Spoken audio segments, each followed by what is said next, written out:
Assalamualaikum. Waalaikumsalam. Apa kabar Ustaz? Alhamdulillah baik. Belum lebih jauh kita bahas masalah PKS. Kenalan dulu siapa namanya, apa mungkin statusnya di PKS ini, apa ketua, apa sekretaris, apa Dewan Suro gitu kan. Silakan. Iya. Ya, terima kasih. Ini Mas Imam. Siap. Saya di PKS ini saya diamanahkan oleh teman-teman sebagai ketua umum ya. Dari tahun 2020 sampai 2025. Insyaallah. Tahun depan habis dong. Insyaallah. Ya, semoga husnul khotimah. Amin. Ada rencana mungkin nyalon lagi? Itu kalau di PKS itu kalau masalah nyalon atau tidak itu kita serahkan dengan kader. Oh. Karena kalau PKS sifatnya kita tidak pernah meminta untuk diberi amanah, tapi kalau diberi amanah pantang untuk ditolak. Asik, luar biasa. Jangan ditantang kalau dia ini. Contoh ini, ditantang langsung nyampe. Nah, iya bener loh. Iya. Semalam jadi ini penonton aku satu iseng-iseng kan dengan beliau ini, yuk kita podcast yuk, kapan dengan satu. Langsung disambungnya, ayo kapan di mana? Dia bilang, siapa takut itu kan? Nggak, sebelumnya alumni mana nih? Saya alumni YIN Raden Patah Palembang. Sama dong. Satu alma mater. YIN. Ya. Dulu YIN, sekarang WIN ya. Sekarang WIN ya. Oh, alhamdulillah. Ya, saya S1 S2 S1-nya di Fakultas Tarbiyah, PAI ya, Pendidikan Agama Islam. S1-nya? Ya, S1-nya. S2-nya di Paskawin Raden Patah Palembang. Jadi pendidikan? Pendidikan. Artinya salah kiblat dong? Enggak. Ya. Karena kenapa? Pendidikan mungkin kompetensi saya ada di bidang pendidikan. Tetapi di kampus saya juga aktif di berbagai organisasi dan di tahun 2011 saya diamanahkan di BEM ya sebagai presiden mahasiswa. 2011. 11. Oh. Ya, jadi insya Allah masalah politik kita sudah belajar. Ya. Belum kalau kita tuh sebagai pembelajar saja. Artinya bukan salah kiblat ya? Insya Allah. Kalau aku kan salah kiblat nih. Dari syariah jadi insan pers. Tapi kan salah kiblat itu manuver. Tapi kan kalau di kampus itu kan Mas kita kan banyak UKM. Ya benar. Ya gitu. Mungkin aktif di pers ya kemarin ya? Enggak juga. Makanya si kawan di LPM itu kan kayak si Asep kan. Asep ya. Kemudian dulu kan waktu di kampus kan aktif di Pramuka. Oh, Pramuka ya. LPM. Kemudian Menwa. Nah, itu kan kegiatan-kegiatan yang penuh fisik gitu. Begitu tamat 2000, ternyata 2007 saya tamat. Baru sadar saya. Perjalanan itu ada bukan salah satu media di Sumsel. Tes itu berhubungan sekali, 3 kali baru lulus kan. Pikir-pikir kok salah saya kiblat itu kan. Seharusnya iya kan? Ya Arifin kan ke etikanya kan ke pendidikan kan. Guru kayak dosen kayak itu kan. Ternyata terjun politik lah saya. Tapi alhamdulillah bangganya di situ.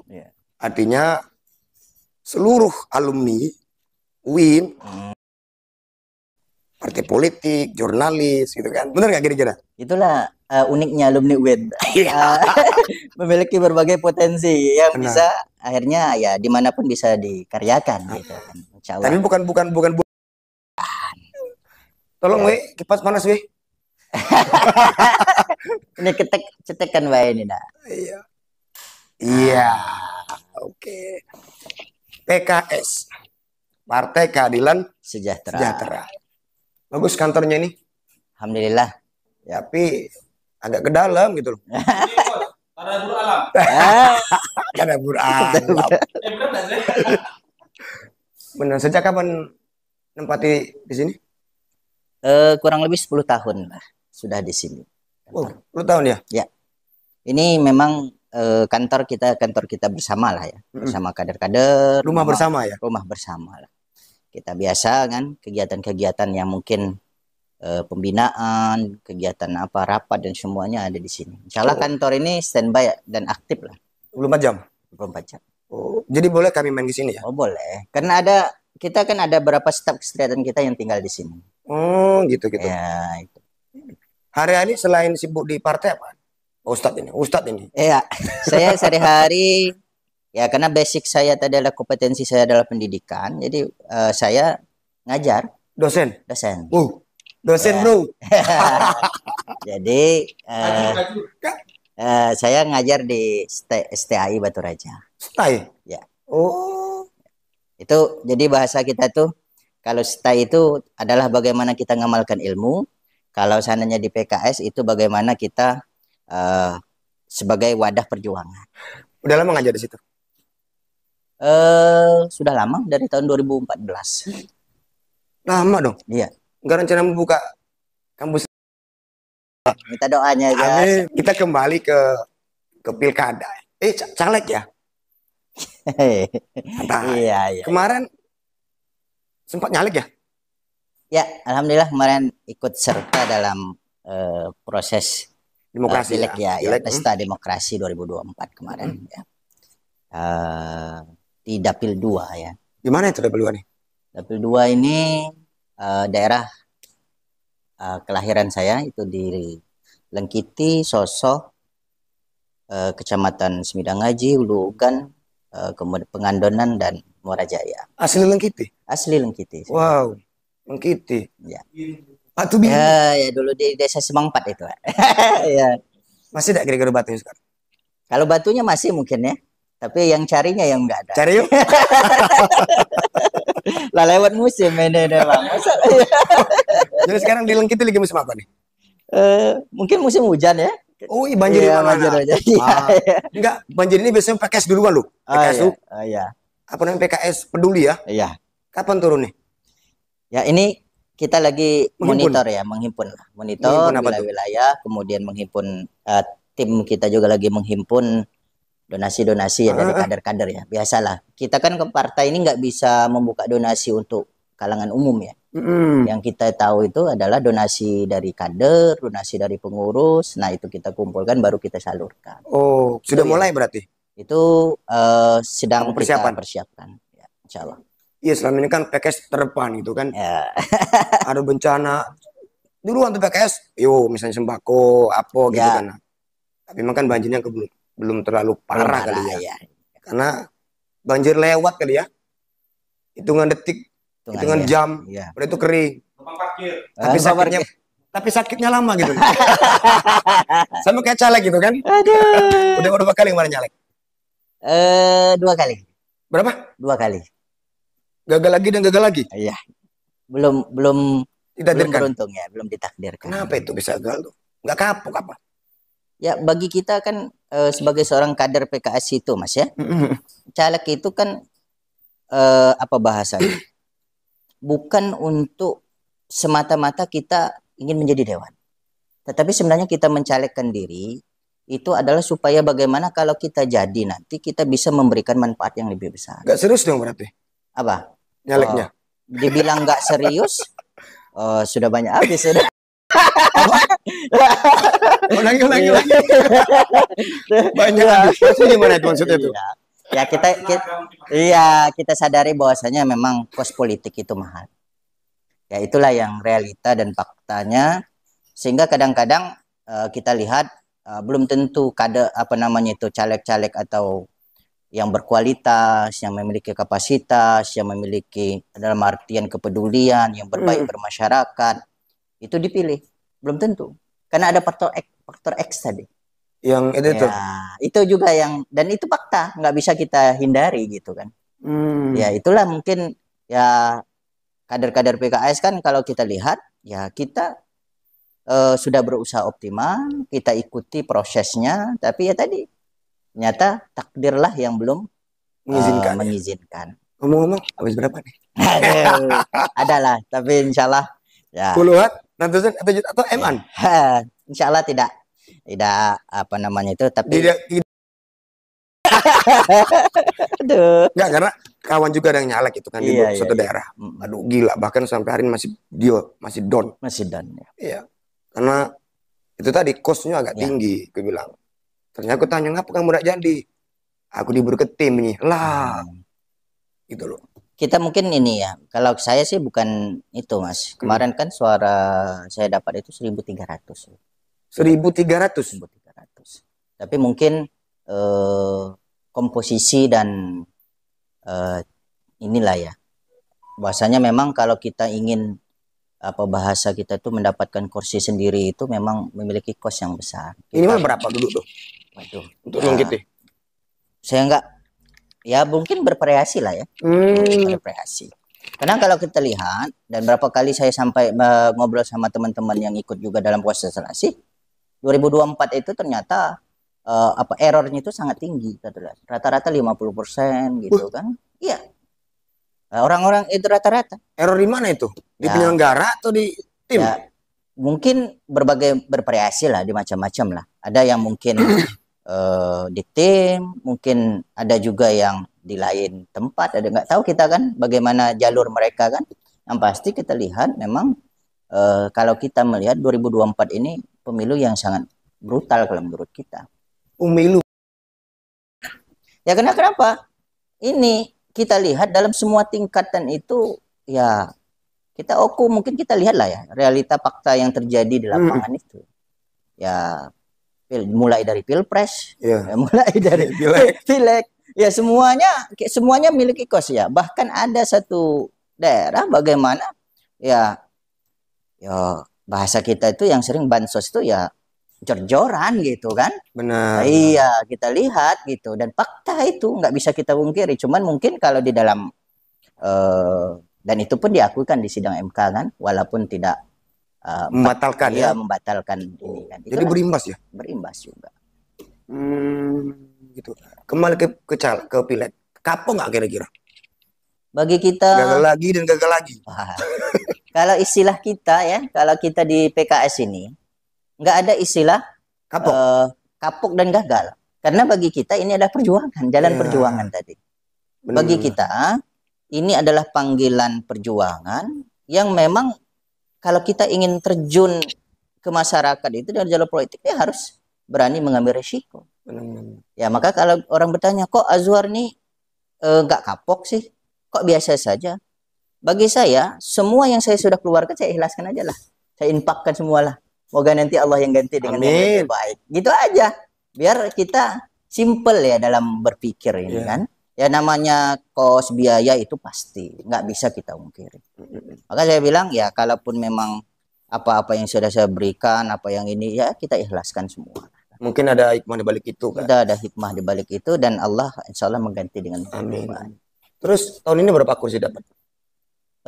Untuk PKS kita dapat 1 kursi untuk tingkat kabupaten. Tapi 1 kursi? Dapat kursi. Dari sebelumnya berapa? 2. Turun dong? Iya. Tapi alhamdulillahnya itu diganti dengan gitu, cing ya? Ya, cing. Gantian ya? DPR nurun, provinsi naik? Iya. Ada provinsi siapa yang datang, yang duduk? Provinsi kita belum ada, nggak dapat kita provinsi. Pusat? Ya, pusat. Alhamdulillah dulu kan kita nggak, 2019 kita nggak dapat tuh pusat. Dan alhamdulillah ini 2024-nya alhamdulillah kita dapat pusat. Siapa itu? Aswen. Kenapa sih kok turun itu prestasi atau kemunduran gitu deh? Dari 2 ke 1 deh. Menurut kacamata Ustadz. Kalau kita itu biarkan kader yang menilai, biarkanlah masyarakat yang menilai. Karena tentu kita memiliki perspektif yang berbeda. Bagi kami ya mungkin kalau secara hitungan ya itu menurun. Tetapi mungkin ada banyak segi faktor-faktor X tadi yang nggak bisa kita pungkiri itu. Ya karena mohon maaf ya kalau kita lihat dan kita lihat fakta yang terjadi bahwasanya 2024 ini rata-rata yang memang duduk itu kosnya tinggi semua. Estimasi berapa? Kisaran. Ya kalau saya bertanya-tanya dengan kawan-kawan itu ya ada yang di angka 1, ada di angka 2. 1 apa? Ya itulah. Itu 1 miliar. Ya. Masya Allah. Ya itulah realitanya. Ya. Yang duduk. Yang terduduk ya mungkin berbahasa lagi. Ya itulah ya posisinya. Artinya dari segi kinerja nih, dari 2 ke 1 itu gagal atau gimana? Selaku ketua nih. Kalau saya serahkan dengan pengurus dan kader lah yang menilai. Karena di situ mereka lah yang menilai apakah itu adalah bentuk kegagalan yang perlu dievaluasi atau mereka memahami situasi dan kondisi dan mungkin kita sama-sama untuk memperbaikinya. Perjuangan belum usai gitu ya. Oh iya. Karena kenapa ya? Istilahnya kita itu kan sebuah, kalau secara partai politik mungkin kursi menjadi tolok ukur. Ya. Tetapi sebagai sebuah partai politik yang berdakwah, mungkin itu bisa juga ada apa namanya itu cabang lain yang harus dikaji dan pertimbangkan. Benar. Nah itu mungkin. Saya nggak bisa apakah ini prestasi, apakah ini ada sebuah ini ya saya serahkan saja kepada kader PKS, simpatisan PKS yang menilai. Oh, itu saja. Artinya terburu misalnya kan? Ya. Pengurus-pengurus PKS dikatakan kudeta mungkin kan? Mengganti Ustadz Arifin gimana? Siap? Ya kalau saya diganti saya alhamdulillah. Kenapa itu alhamdulillah? Senang. Oh kan begebu-gebu mau jadi ketua loh. Inilah bedanya tradisi di PKS. PKS itu enggak. Wih. Itu kan? Ya. Kenapa itu? Ya karena kenapa? Kami memahami jadi ketua itu amanahnya itu besar. Maka kalau di PKS itu ya tadi sifatnya kita rata-rata tidak ada yang mau mengajukan diri itu jadi ketua. Tapi sifatnya kalau ketika sudah dimusyawarahkan dan semua meminta, maka kita tadi pantang untuk menolak. Berarti kita memang dibutuhkan di sana. Saya pun 2020 saya juga nggak menyangka saya bisa jadi ketua. Ketika itu kan ujuk-ujuk ya? Iya, ujuk-ujuk ya. Saya kan aktif itu kena pemilu 2019 saya ikut caleg ya. Nah kemudian ada salah satu pengurus hijrah ke Lampung ya, wakil ketua waktu itu, Mas Wewin ya, tahu ya. Nah, kemudian saya diamanah untuk jadi wakil ketua untuk mengganti kekosongan itu. Tiba-tiba dalam Musda 2019 saya bergabung itu, saya minta jadi ketua oleh kawan-kawan dan langsung diputuskan oleh DPP. Wow. Iya. Itulah mekanisme. Dan kita biasanya mekanisme pemilihan ketua itu, kalau PKS, pertama jaring aspirasi kader. Selesai jaring aspirasi kader, kita jaring aspirasi struktur. Selesai itu, kita mengusulkan 8 nama ke DPP melalui DPW. Maka DPP lah yang bermusyawarah menentukan 8 nama itu. Entah nggak tahu siapa, itu kan. Betul. Nah, maka tiba-tiba waktu itu kita musda serentak ya. Ya online ya waktu itu kan. Saya langsung dibacakan SK, saya juga kaget kok saya diminta jadi ketua gitu kan. Tapi kan memang di PKS kenapa 8 itu Mas Imam? Kita sistem kepemimpinan kita kolektif kolegial. Jadi 8 itulah unsur pimpinan yang dikenal dengan DPTD, Dewan Pimpinan Tinggi. Jadi keputusan-keputusan strategis bukan ditentukan satu orang ketua umum, tapi keputusan strategis harus disepakati, dimusyawarahkan dalam rapat pimpinan tadi 8 orang. Termasuk pilkada Oku nih? Termasuk pilkada Oku. Oh, DPD. DPD yang menentukan? Ya, bukan. Kalau kita masalah pilkada, itu gimana pilkada nih? Kita harus, biasanya, kita jaring aspirasi biasanya dari kader. Dan alhamdulillah kita sudah 2 kali jaring aspirasi polling. Untuk hasilnya nantilah, gak usah dibocorin. Artinya sudah di kantong gitu ya, di tangan ya? Ya. Siapa kira-kira? Jaring aspirasi, kan itulah hasilnya. Tapi dari jaring aspirasi itu kita membangun komunikasi. Berarti dari jaring aspirasi itu menjadi landasan dasar kita untuk membangun. Sudah komunikasi kemana aja sekarang? Mungkin kepada calon-calon yang mulai muncul ini sudah semua. Emang siapa aja yang nyalon nih? Hah? Siapa yang sudah mulai muncul? Mas Imam kan tahu sendiri, nggak perlu ditanya. Ini ya mungkin kita sudah bangun komunikasi semua, insya Allah. Iya ya. Ya. Karena enggak sempat waktu itu dengan salah satu kader lah itu bilang tanya. Iya. Bro, gue bilang, kemana arah PKS? Ke situ Mas, bener nih gue bilang. Iya kan? Iya, bener nih, udah persentasenya berapa? Udah 8%. Wow, gue bilang. Si A, si B, C, pokoknya itulah Mas katanya. Makanya dari radar PKS tuh anggap kita sebutkan ya. Iya. Ini ada Pak PJ. Iya. Ada Pak Ketua DPRD. Pak Haji Majito kan. Iya. Ada si Ketua PAN. Ketua PAN. Oh iya, Ketua PAN. Pak Yud Nugraha kan. Iya. Dan dari 3 ini yang masuk radar PKS yang mana? Iya. Iya. Oh, Tapi kalau kan tiganya masuk radar, tapi kan intensitas komunikasinya mungkin yang berbeda. kemana itu? Ya, nantilah pada waktunya pasti. Kalau arus bawah mana keinginannya? Kalau ke arus bawah sebenarnya mereka pengen pemimpin yang memang apa ya? Pertama mungkin dekatlah dengan masyarakat, dengan mereka kan. Yang kemudian mungkin tingkat religiositasnya bagus kan mereka. Karena bagi PKS mungkin kalau bisa ya pemimpin itu yang peduli terhadap agama lah ya, pengen kegiatan-kegiatan keagamaan dan sebagainya. Kan tiga-tiganya boleh semua. Ya, makanya tiganya kita bangun komunikasi tadi. Sudah komunikasi tiga-tiganya? Sudah semua. Yang insentif kemana nih? Yang lebih dekat lah, lebih sering gitu. Ya, mungkin bisa dilihat saja. Ya, dalam media-media mungkin bisa dilihat. Enggak, biasanya kan insentif PKS komunikasi dengan Partai Bersatu. Bukan partai itu. Jangan macam-macam kamu, Le. Iya. Karena ya semuanya muaranya ke aku satu. Kan iya. Iya. Ya kita lihat kan tiga kandidat ini kan untuk aku satu. Iya. Gak ada yang mau aku dua kan? Karena kenapa? Aku dua itu nggak naikin SK. Iya. Iya kan? Tapi sudah survei berarti ya? Sudah. Nggak selama ini kan PKS kan terkesan cari aman gitu loh kan? Dari mulai pilpres, pileg gitu kan, pilkada gitu kan. Jadi dia itu saya akui PKS itu kan kader militan. Maaf mungkin tanpa uang lelah pun bergerak gitu kan. Nah di pilkada ini kan perlu energi kuat kan. Baru pileg kemarin ditambah lagi di bom pilkada hanya berapa bulan, artinya kan harus ganda gitu. Betul. Iya kan? Makanya anggaplah tiga ini sama-sama kuat nih. Udah, ini malah muncul. Saya tadi dilihat di perempatan Sukajadi ada ibu-ibu yang baru dari PDI. Oh, siapa itu? Siapa itu ya?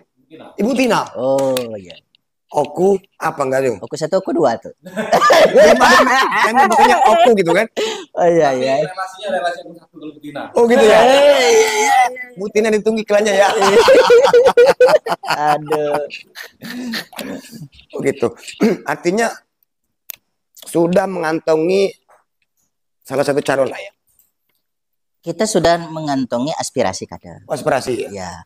Tentu aspirasi ini kan menjadi kajian unsur pimpinan tadi untuk bermusyawarah, kemudian untuk berkomunikasi secara intens. Ya, karena kenapa? Prinsipnya bagi PKS, bahwasanya kita lebih ingin calon yang kita dukung itu pertama, itu memang membuat kader nyaman. Ya, karena ingat PKS ini bukanlah partai saya sendiri, bukan partainya pengurus, tapi kita adalah partai kader. Maka biasanya kita lebih aspirasif kemana arahnya kader. Nah, karena kenapa? Kalau kader sudah nyaman, maka soliditas struktur, soliditas kader itu akan terwujud. Ya, dan kita akan bergerak itu akan lebih enak nanti. Benar.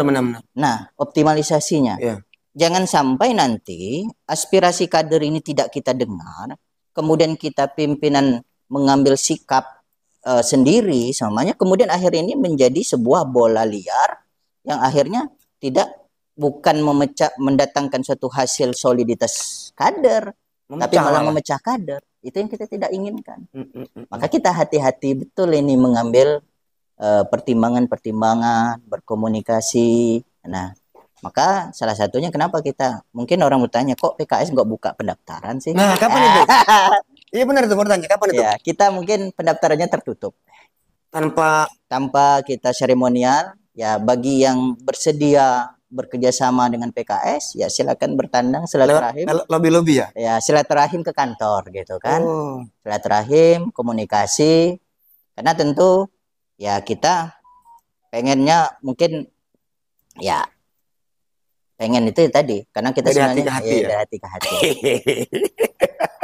Jadi enggak buka penjaringan. Kita sudah sepakat dengan pengurus, kita tidak buka penjaringan. Seluruh atau oku aja? Untuk oku saja.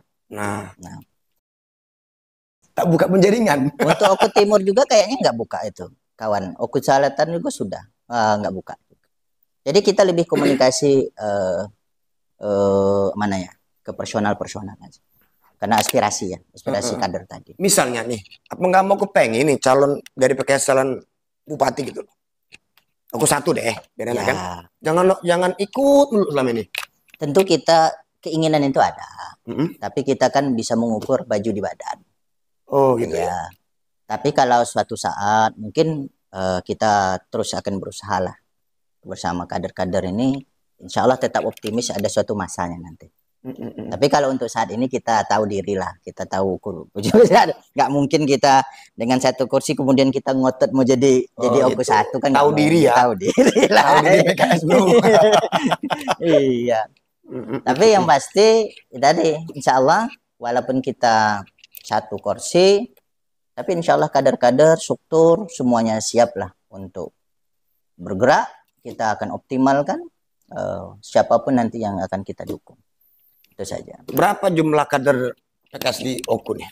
Ribuan ya? Kalau struktur dengan kader itu sekitar 1.000. Kalau yang simpatisan? Nah, simpatisan ya kita nggak bisa ngukurnya ya simpatisannya.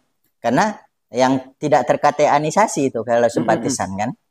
Nah, boleh nggak ikut PKS? Boleh.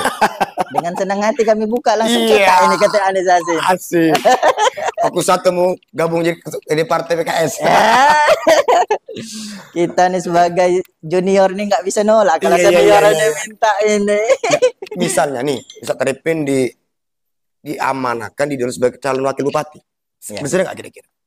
Kita jangan berpikir kursi saya satu. Iya. Gitu loh. Misalnya nih. Ya kita kembalikan ke kader lah. Ya. Kita tentu lagi-lagi kalau PKS itu lebih bagaimana aspirasi kader. Kalau kader sih sebenarnya sudah ada yang menginginkan gitu kan. Ustaz. Ya baru dengan polling itu. Cuman ya kita bilang kan kita ada polling juga untuk wakil ya, untuk wakil sama. Nah, untuk wakil mungkin lah aku dua deh gitu. Itu kan aku dua semuanya kan. Gimana? Ya kalau memang kader kemudian menghendaki, kemudian ada kandidat yang memang ingin bersama, ya tentu Bismillah gitu kan. Nggak bisa kita. Seperti yang kita kader PKS itu, kita tidak minta amanah, tapi kalau diberi amanah, pantang menyerah. Artinya siap ya? Siap. Misalnya nanti kan ada salah satu calon, Ganang Ustadz Arifin itu kan? Mungkin di situ nanti hokinya. Amin. Iya, 2 kali loh. Terus kembali ke pilkada nih. Kira-kira kapan PKS menentukan arahnya? A, si B, si C. Kami masa tuh ada air karang, ada air pau gitu kan? Iya. Mana lagi? Ada kabupaten deh. Sukaraya. Gitu kan? Kapan tuh kira-kira? Target kami di bulan Juni SKDPP keluar. Itu sepaket atau satu orang? Wakil atau Oku satu atau semua wakil dua? Mungkin Oku satu. Oku satu ya. Masih Oku satu lagi. Oku satu. Ya. Pas kan? Karena biasanya kita kan selalu mengusulkan itu untuk Oku satu. Karena nanti pada dasarnya biasanya kita serahkan untuk wakil itu kepada Oku satu ya. Oku satu yang menentukan. Biasanya seperti itu. Sama kayak dulu kan 2020 Pak Kuryana dulu kan seperti itu. Ya. Kita sudah menentukan, rupanya pilkada diundur ya. Ya kan dulu 2020 gitu. Benar. Tapi bagi PKS kita komit.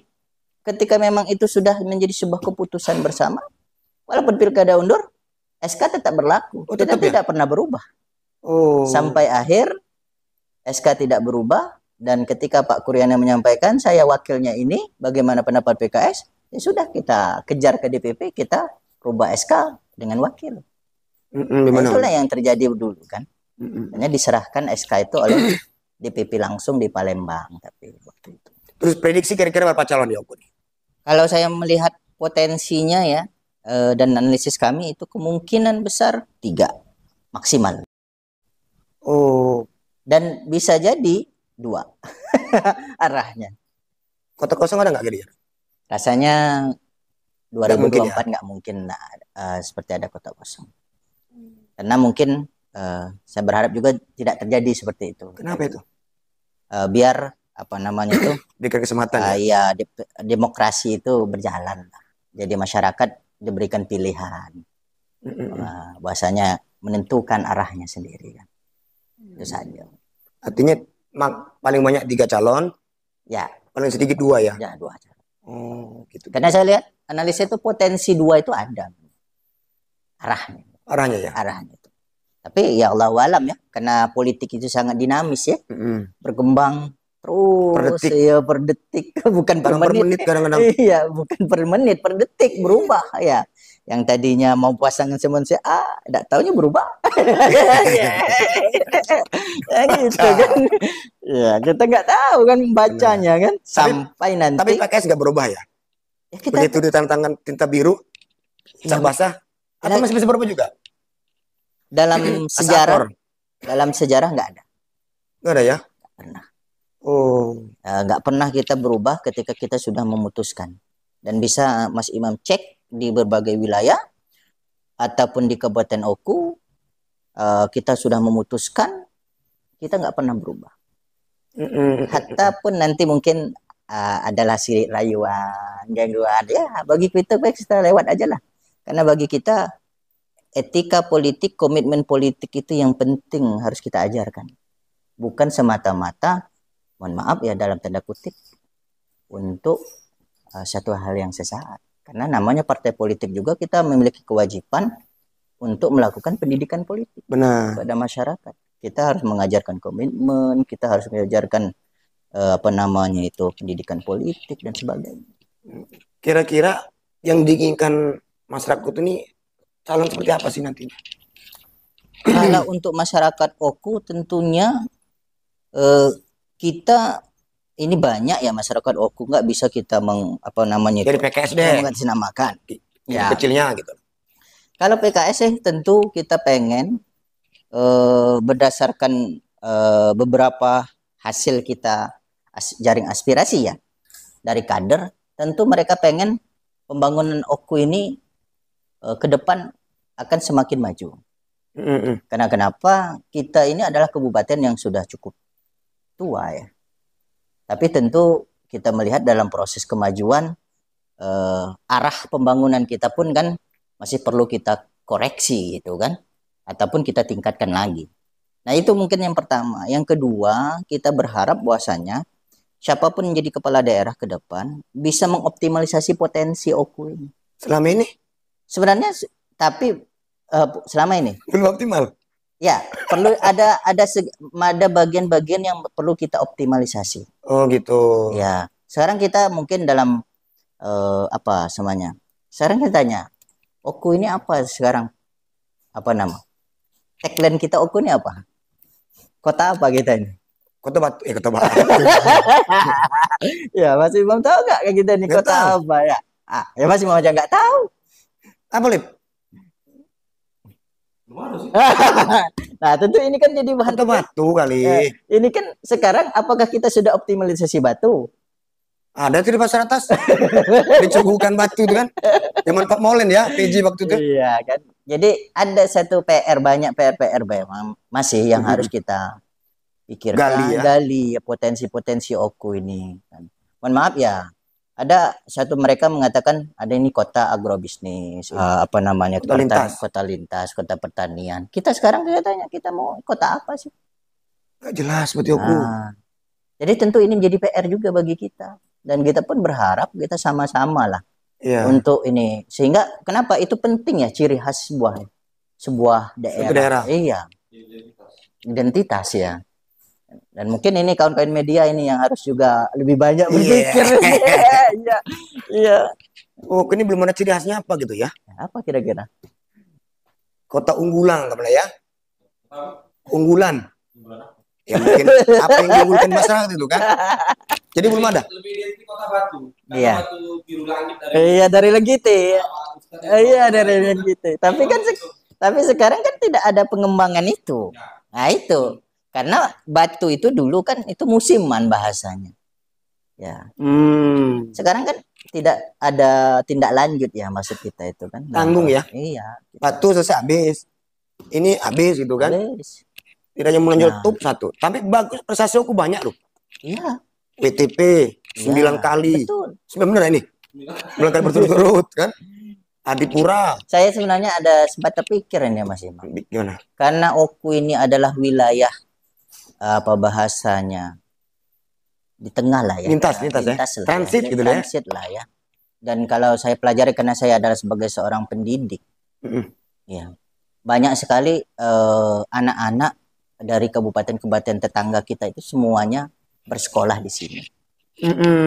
Ya. Kenapa tidak kita mulai serius menggarap Oku ini sebagai kota pendidikan semua? Ya, ada 8 perguruan tinggi kalau Iya, ada 8 perguruan tinggi. Fokus ke situ ya? Iya. Kemudian jadi kita apa bahasa kalau memang kita SDA kita terbatas, kenapa enggak kita fokus kepada pembangunan SDM? Iya. Sempat kita terpikir. Ini saya mahasiswa saya di kampus tuh banyak dari Waikanan, dari Mora Enim, dari Prabu Mulih, dari OI. Yang kuliah di Batu Raja? Di Batu Raja. Dari Oku Selatan, Mora Dua Kisam sana semua banyak yang di sini. Bisa di cross check di perguruan tinggi tetangga juga banyak juga. Kenapa tidak sekarang kita pengen fokus satu ini ya? Sehingga itu menjadi sebuah ini masukan saja ya. Dan kalau memang sebuah apa identitas kita. Ya. Aku beridentitas karena Iya, Kota Batu kita foto Batu enggak. Kita mau kota pertanian, sekarang fokus pertaniannya apa? Diambil aku Blitar ya. Blitar, enggak kan? Lagi-lagi tak jelas berarti ya. Iya, maka ini perlu masih fokus satu nih lah yang untuk menggali. Satu lagi. Mempertajam ini. Ya. Kayak perlu diskusi kita ini. Dari 3 calon ya, itu yang terkuat yang mana nih? Menurut kacamata PKS. Tentu 3 ini memiliki kekuatan masing-masing. Ya. Potensi masing-masing. Dengan PJ tentu kita memiliki kedekatan karena memang dulu kita mendukung Pak Kuryana almarhum. Apakah akan dilanjutkan? Ya kita lihat saja waktunya lah ya itu. Atau cukup sampai di sini kan? Kan? Tentu itu menjadi sebuah evaluasi nanti dan kita jaring aspirasi kader. Kalau kader nyaman, kenapa tidak? Lanjut, mungkin kan? Itu ya. Kalau kader nyaman kan? Ternyata kader evaluasinya bagus, ternyata hasilnya kita selama ini hubungannya ini, ya mungkin kita bisa lanjut. Dengan Pak Marjito kita 4 tahun satu praksi gitu kan.